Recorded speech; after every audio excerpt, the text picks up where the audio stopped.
কাউকে যদি দেখেন আপনার কথা শুনে বোবা হয়ে আছে, চুপ হয়ে আছে, মাথা নিচু করে আছে, কিংবা স্থান ত্যাগ করে অন্য জায়গায় চলে গিয়েছে, শ্রদ্ধার সাথে বলি, মনে রাখবেন সর্বদা উনি ভয়ে যায় নাই, উনি ভয়ে যায় নাই, উনি পরাজিত হয় নাই।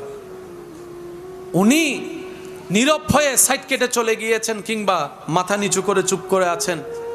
উনি চাচ্ছেন আপনি মনে কষ্ট পান। না হয় জবান ওনারও আছে, মুখ ওনারও আছে, যে কথা যে লেভেল আপনি বলেছেন সে শব্দের ডিকশনারি হয়তো আপনার চাইতো ভারী ওনারও আছে, কিন্তু উনি চাচ্ছে না ওনার মুখের সে তরবারের আঘাতটা আপনার হৃদয়কে ক্ষত বিক্ষত করুক, সবার সামনে আপনার ইজ্জত কমে যাক, আপনি অপমানিত হন। চাচ্ছে না বলেই চুপ করে আছে, উনি চাচ্ছে না বলেই নীরব হয়ে আছে। আর এইদিকে উনি ধৈর্য ধরে নীরব হয়ে আছে, ওদিকে ওনার পক্ষ থেকে আল্লাহ ফেরেশতা দিয়ে উত্তর দেওয়াবেন। সুবহানাল্লাহ।